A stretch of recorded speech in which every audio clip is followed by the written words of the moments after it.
Move Moritel, un monde nouveau vous appelle.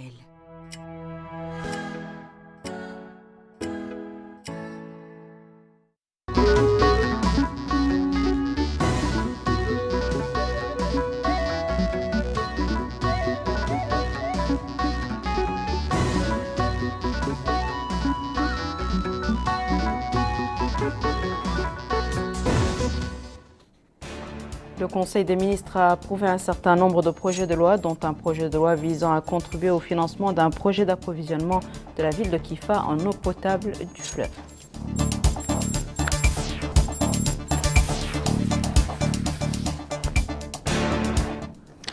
La Commission électorale nationale indépendante examine avec les représentants des candidats à l'élection présidentielle une charte de bonne conduite entre les candidats.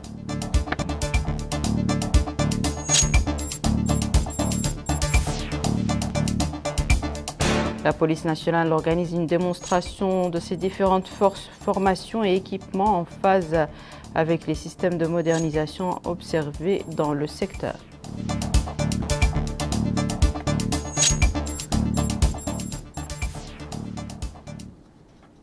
Bonsoir mesdames, mesdemoiselles et messieurs, et merci de vous joindre à nous. Le Conseil des ministres s'est réuni aujourd'hui sous la présidence de son Excellence Monsieur le Président de la République, Monsieur Mohamed El-Cheikh Al-Ghazouani. Le Conseil a examiné et approuvé les projets de loi suivants. Projet de loi autorisant la ratification de la Convention de Pré signée le 22 mai 2024 au Caire entre la République islamique de Mauritanie et le Fonds koweïtien pour le développement économique arabe destiné à la participation au financement du projet d'alimentation en eau potable de la ville de Kifa. Le projet vise à l'alimentation en eau potable des villes et localités situées entre Gouraï et Kifa grâce au recours aux eaux de surface du fleuve Sénégal situé à 253 km, seule ressource abondante et renouvelable. Le présent projet cible les localités situées le long de la future conduite d'adduction du nouveau pôle de production d'eau, dont notamment les localités de Yehassi Chagar, Oulienge et Kankossa. Le projet intégrera en termes de besoins en eau et les localités situées dans les environs de Kifa. Projet de loi autorisant la ratification de la convention de crédit relative à la participation au financement du projet de la promotion et du développement des oasis, signé le 22 mai 2024 au Caire, entre la République islamique de Mauritanie et le Fonds arabe pour le développement économique et social, financement supplémentaire. Le présent projet qui concourt également à l'atteinte du second objectif du développement durable ODD relatif à l'éradication de la faim, à l'amélioration de la sécurité alimentaire, la nutrition améliorée et à la promotion d'une agriculture durable. Le présent projet vise à développer un certain nombre d'oasis et d'achever la mise en œuvre de certains réseaux d'irrigation réalisés. Le présent projet vise également à préserver les sols des zones oasiennes et à augmenter la capacité des structures de stockage et de conservation de la production dattière. Projet de loi autorisant la ratification du contrat programme entre l'État et la Société nationale des aménagements agricoles et des travaux SNAT pour la période 2024-2026. Le présent projet de loi vise à présenter les motifs en prélude à une deuxième phase d'un contrat programme pour la Société nationale d'aménagement agricole et de travaux, SNAT. Rappelle brièvement les éléments clés du bilan de la société au cours du contrat écoulé 2019-2023 et le principal contrainte auquel elle a fait face.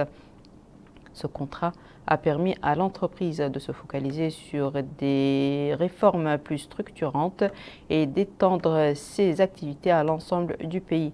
Le bilan des interventions de la Société nationale d'aménagement agricole et de travaux au cours de cette période dégage des résultats globalement positifs traduits par la réalisation de 65 barrages dans 8 wilayas agro-pastorales du pays et le confortement de 3033 diguettes, un volume de curage de 92 177 mètres cubes et le focardage de 3 millions de mètres carrés au niveau des axes hydrauliques.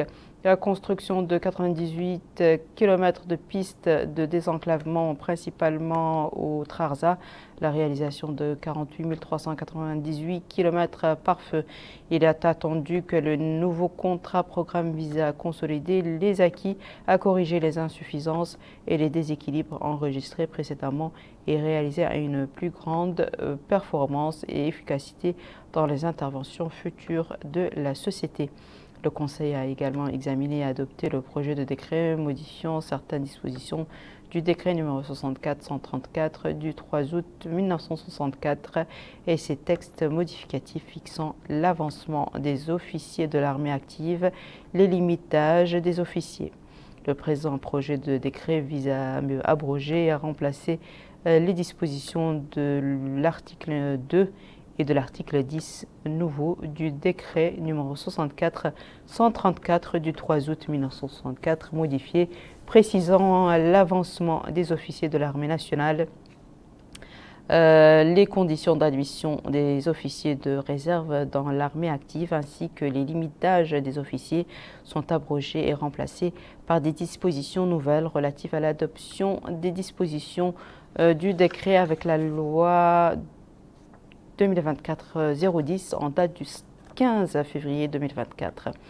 Le ministre des Affaires étrangères, de la coopération et des Mauritaniens de l'extérieur a présenté une communication relative à la situation internationale.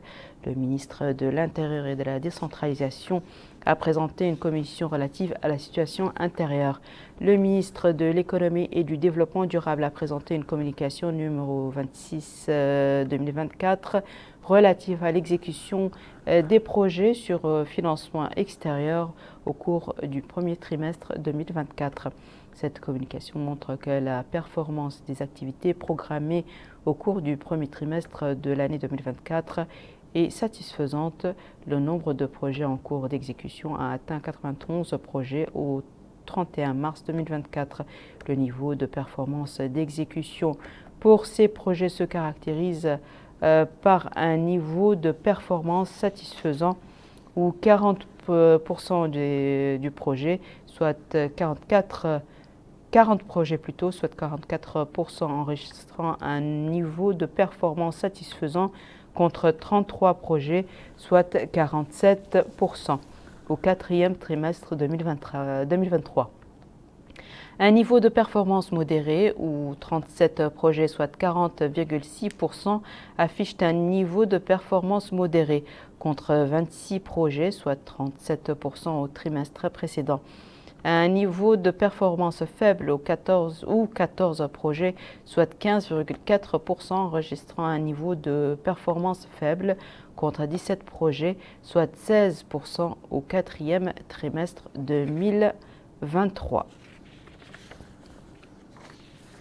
Le ministre de l'Équipement et des Transports, celui de la Culture, de la Jeunesse et des Sports et des Relations avec le Parlement, ainsi que leur homologue de l'Économie et du Développement durable et de l'Agriculture ont commenté lors d'une conférence de presse tenue ce soir les résultats de la réunion du Conseil des ministres. Nous reviendrons avec plus de détails sur cette conférence de presse dans nos prochaines éditions.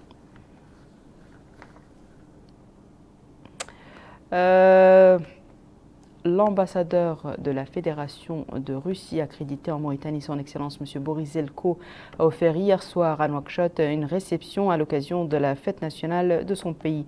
Le gouvernement a été représenté par le ministre des Affaires étrangères, de la coopération et des Mauritaniens de l'extérieur, M. Mohamed Salm Merzoug, le ministre de la Défense nationale, M. Hanan Oul-Sidi, la conseillère du Premier ministre, Mme Hendoum Taïnina. Suivons ensemble un extrait de l'ambassadeur. Je vous adresse mes salutations chaleureuses à l'occasion de la journée de la Russie, l'un des jours fériés les plus récents de l'État russe. La date du 12 juin a été choisie car c'est à ce jour-là, en 1990, que le Congrès des députés du peuple de la République socialiste fédérative soviétique de Russie a adopté la déclaration sur la souveraineté d'État de la Fédération de de Russie. C'est à partir de ce moment que la nouvelle histoire de notre patrie, en tant qu'État fondé sur les libertés civiles et la suprématie de la loi, a commencé. Chers invités, l'année 2024 est très spéciale pour nos deux pays.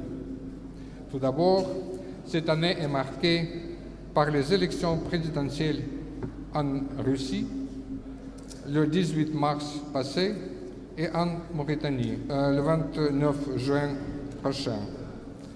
Les scrutins permettent à chaque électeur de participer pleinement au processus de développement compréhensif et profond de son pays. Cette année, nous allons célébrer le 60e anniversaire de l'établissement des relations diplomatiques entre nos deux pays. L'Union soviétique a en effet reconnu le nouveau État indépendant presque immédiatement après la libération du peuple mauritanien de l'oppression coloniale. Depuis lors, nos liens sont fondés invariablement sur l'amitié entre les peuples russes et mauritaniens, ainsi que sur les principes de l'égalité et du bénéfice mutuel. Le siège de la Commission électorale nationale indépendante à Nouakchott a abrité une réunion consacrée à l'examen et à la présentation d'une charte de bonne conduite entre les candidats et leurs représentants.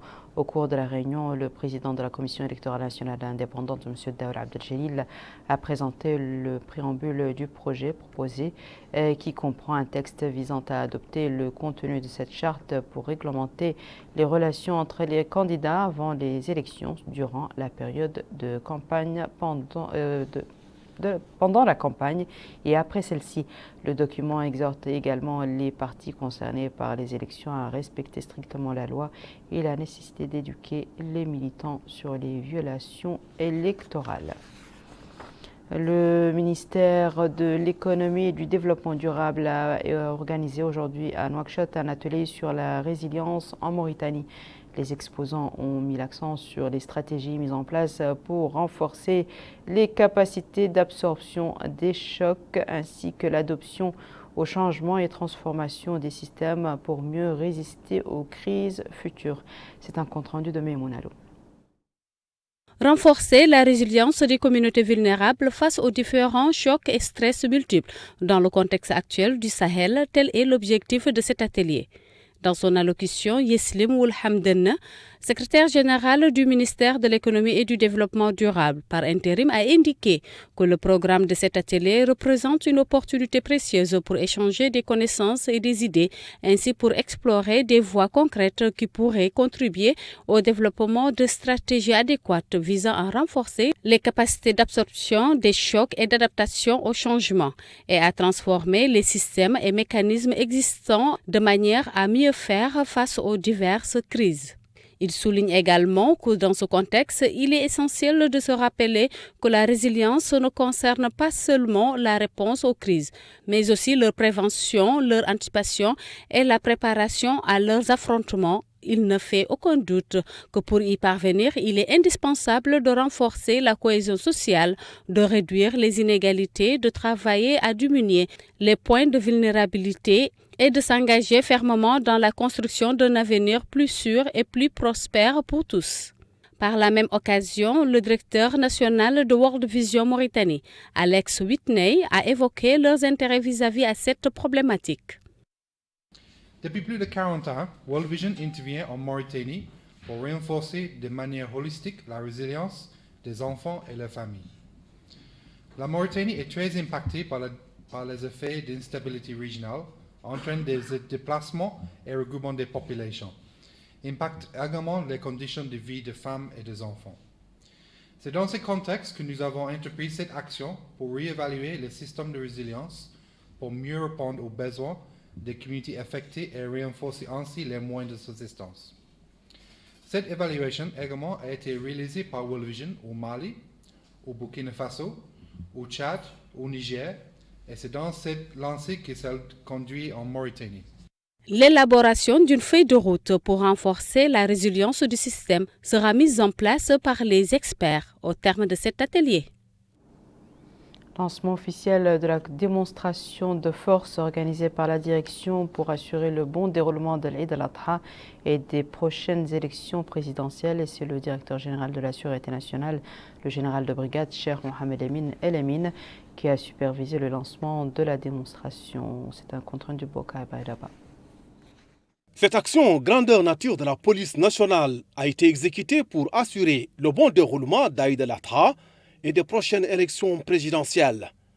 Et c'est le directeur général de la Sûreté nationale, le général de brigade Mohamed Cheikh Ould Mohamed Emin El Emin, qui a supervisé le lancement de cette démonstration de force. L'exécution d'un plan d'action élaboré par la direction facilitera également la fluidité de la circulation dans tous les pays, assurera des patrouilles de surveillance de la voie publique, en particulier les lieux de présence intensive des citoyens, comme les marchés, les parcs, les axes routiers et autres lieux d'attraction publique. Pour permettre au département de matérialiser ces nobles objectifs sur le terrain, la Direction générale de la Sûreté nationale a récemment mis en place des dispositifs dans les 9 Moukhata de Nouakchott afin de surveiller les différents axes routiers à travers des radars et des inspections de routine pour maintenir la fluidité des déplacements et sécuriser la circulation dans toutes les directions. Et pour assurer le succès de l'opération, la Direction générale de la Sûreté nationale a distribué des moyens logistiques mobiles et numériques pour garantir le maintien de l'ordre et la sécurité, pour offrir les meilleures conditions de sécurité à tous les citoyens, en plus de l'appui au renforcement des directions régionales au niveau des 3 wilayas de Nouakchott. À travers ce matériel, la Direction générale pourra suivre l'application de toutes les mesures prises dans le cadre de ce plan au niveau central, par le biais du centre de commandement et de contrôle et d'un système de communication numérique avancé qui permettra au secteur de rapprocher ses services des citoyens. En somme, cette action de la police nationale, marquée par une marche traversant les 3 wilayas de Nouakchott, démontre la capacité de la police à maintenir l'ordre, assurer la sécurité des citoyens et de leurs biens et imposer la souveraineté de l'État. Ce matin, l'inspection de l'éducation de la commune de Sabra a organisé des cours de soutien pour les élèves des écoles d'enseignement du fondamental. C'est un compte-rendu de Mohamed Khattab. C'est une journée pédagogique organisée par la direction de l'inspection départementale de l'éducation au niveau de la Moukhata'a de Sabra, sous le thème « La réforme du système éducatif gage d'un avenir meilleur » qui vise à récompenser les élèves méritants et certains membres de l'encadrement à l'occasion de l'approche de la fin de l'année scolaire. Dans un mot prononcé pour la circonstance, le directeur de l'inspection départementale de l'éducation au niveau de la Moukhata'a de Sabra a indiqué que la cérémonie s'inscrit dans le cadre des animations pédagogiques englobant tout le programme scolaire, donnant lieu à plusieurs activités, notamment des cours exemplaires, des confrontations pédagogiques, des ateliers et des conférences, en plus de l'encadrement pédagogique dont différentes visites et activités culturelles. De son côté, le maire de la commune de Sabra, M. Ba Ismaïla, a déclaré: Je suis vraiment très ému d'être ici aujourd'hui en face de vous. Chers invités, sachez que ces enseignants font un excellent travail. Avec des enfants, des tout petits. Je sais qu'enseigner des enfants tout petits, c'est une tâche extrêmement difficile. Il faut beaucoup de patience, il faut beaucoup d'abnégation et également il faut beaucoup de gentillesse. Parce que l'enseignant, c'est avant tout ça. Parce que nous ne disons pas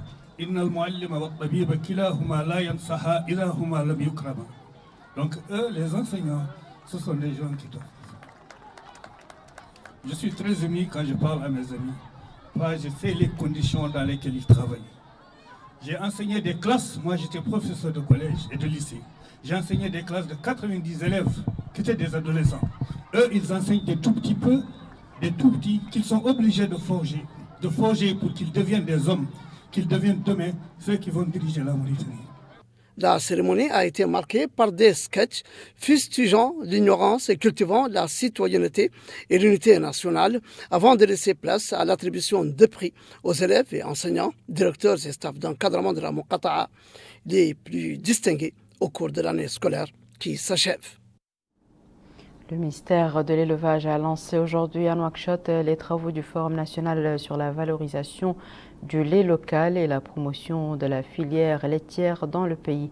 Le forum vise à examiner les résultats d'un plan national basé sur la consultation et le dialogue avec les acteurs de l'élevage pour discuter des questions et des défis liés à cette filière afin d'augmenter la taille de la chaîne de production. Retour à Bokar Bailaba. L'objectif de l'atelier est de s'accorder sur les enjeux et les défis qui limitent le développement de la filière laitière. La rencontre a aussi pour objectif de formuler des recommandations pour contribuer à l'élaboration de la stratégie nationale pour la valorisation du lait local en Mauritanie. Et à l'ouverture des travaux de la rencontre, le conseil chargé de la production locale, Mohamed Yahya Oulba, a souligné que la tenue de cette rencontre intervient pour examiner les résultats du travail effectué durant la période écoulée pour développer la filière laitière. Il a précisé que le gouvernement, en collaboration avec ses partenaires au développement, a élaboré un plan d'action pour le développement de la filière, y compris un cadre de concertation et de dialogue multilatéral sur les défis et les difficultés auxquels est confronté le secteur. La filière laitière en Mauritanie abrite un fort potentiel avec une évolution importante grâce aux investissements publics et privés qui ont permis la création de pôles laitiers. Je crois que l'importance de l'élevage, on parle souvent que c'est un des marqueurs identitaires de la Mauritanie, le lait. Parce que je pense que c'est l'un des pays, on parle de plus de 4% au niveau mondial, même la Mauritanie est reconnue pour un pays de consommation de lait. Donc, le problème qu'il y a, c'est important de voir, on ne peut pas aussi dire aux importateurs n'importez pas, parce que sinon les urbains vont dire on n'a plus de lait, comment on fait? Et en même temps, le lait ne peut pas continuer à être cher. Qu'est-ce qu'il faut pour peut-être que l'État accompagne les acteurs à la base à améliorer la production, notamment l'alimentation, la santé animale, la conservation, et à partir de là, accompagner au niveau des villes pour que tous ceux qui voudraient consommer le lait puissent le faire, mais que ça ne soit pas du lait, par exemple, de mauvaise qualité. Parfois, c'est ça aussi qui amène parfois des problèmes de santé et autres. Je pense que c'est un équilibre à trouver. C'est pourquoi nous pensons que nous sommes prêts à mobiliser l'expertise internationale. Je voudrais juste vous dire que la plateforme est à votre disposition. C'est une plateforme multi-acteurs. Comment amener des évidences scientifiques pour qu'on ait un débat le plus objectif possible. Pour rappel, notre pays a une longue tradition pastorale. Le lait local dispose d'un marché intérieur porteur avec une consommation nationale élevée par habitant de 0,5 litres et une diversité de produits sur le marché. Depuis plusieurs jours, les pèlerins mauritaniens affluent vers la Mecque dans le cadre de leur préparation pour l'accomplissement du Hajj cette année. Les pèlerins continuent de faire le tour de la maison sacrée de Dieu, de marcher entre Safa et Marwa et d'accomplir des prières dans la mosquée sacrée. C'est un compte rendu cette fois-ci de Moussa Ndiaye. Depuis quelques jours, les pèlerins mauritaniens sont en Arabie Saoudite, précisément au lieu saint de l'islam, pour accomplir le 5e pilier de la religion qui est El Hajj. Dans sa supervision de cette opération, le ministère des Affaires islamiques et de l'enseignement originel a initié un programme de sensibilisation et d'orientation d'un groupe d'oulémas pour présenter des exposés sur les différents thèmes théoriques et pratiques du Hajj afin que tous les pèlerins mauritaniens puissent accomplir leur Hajj dans de bonnes conditions. Les Mauritaniens que l'équipe de la télévision de Mauritanie, Al-Mauritania TV, a rencontrés au lieu saint de l'islam ont déclaré qu'ils sont arrivés à la Mecque dans de bonnes conditions. Ils poursuivent leurs différentes étapes del Hajj à travers plusieurs moyens de communication et transport. À la Mecque, les pèlerins mauritaniens ont quelques jours avant l'étape del Hajj prévue à partir du 8 Dhul-Hijjah de 1445 de l'Hégire en préservant leurs prières à Al-Masjid al-Haram. Toutes les étapes sont respectées en attendant la dernière étape del Hajj. Cette Hajj confirme que c'est maintenant qu'elle a eu la possibilité d'être au lieu saint de l'islam. Pendant ce temps, d'autres renforcent leurs actions pour ne rien rater. à quelques jours de l'étape éliminaire, prévue le vendredi prochain avant 24 heures de s'arrêter à Saïd el-Arafat, les pèlerins mauritaniens poursuivent leurs différentes étapes d'El-Hajj de cette année de 1445 de l'Hégire. La commune d'Elmina a lancé hier le tournoi de mini-football de la Coupe du maire en présence du gouverneur et du maire de la commune, du directeur régional de la culture, de la jeunesse et des sports et d'un grand nombre de supporters. 32 équipes participent à cette coupe qui va durer 3 semaines.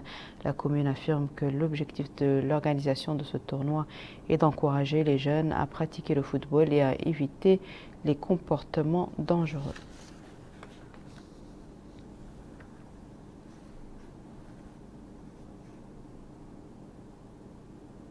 Pour commémorer la journée mondiale des océans, l'association Plage Propre, en coopération avec le ministère de l'Environnement et le projet d'investissement et de résilience dans les zones côtières d'Afrique de l'Ouest, a organisé ce matin une campagne de nettoyage des plages de la capitale Nouakchott dans le cadre de ses activités commémorant la journée mondiale des océans. La campagne lancée depuis le marché du poisson de la capitale Nouakchott inclura le reste des plages de la capitale dans le cadre d'une série de campagnes de nettoyage et de sensibilisation sur l'importance de protéger le milieu marin au profit des utilisateurs du littoral. La campagne vise à contribuer à la préservation des écosystèmes marins et côtiers et à créer un environnement sans pollution. Les activités de la 17e édition du Festival international du hip-hop Assalamu alaikum ont été lancées hier soir dans la capitale avec la participation de groupes artistiques de plusieurs pays africains. En plus des soirées artistiques entre les groupes, le festival verra l'organisation d'ateliers et de séminaires sur les nouvelles tendances musicales, l'industrie musicale et les technologies modernes dans le but d'offrir un espace pour découvrir et présenter de jeunes talents. Plus d'une dizaine d'artistes représentant l'Algérie, la Tunisie, le Sénégal et la Guinée, outre des équipes de Mauritanie, participent à cette session. Ce sera tout pour ce journal, mesdames et messieurs. À présent, le rappel des titres. Le Conseil des ministres a approuvé un certain nombre de projets de loi, dont un projet de loi visant à contribuer au financement d'un projet d'approvisionnement de la ville de Kifa en eau potable du fleuve.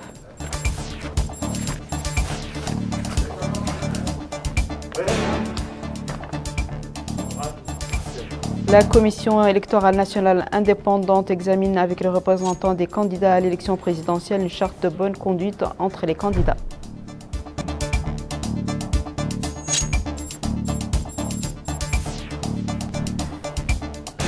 La police nationale organise une démonstration de ses différentes formations et équipements en phase avec les systèmes de modernisation observés dans le secteur.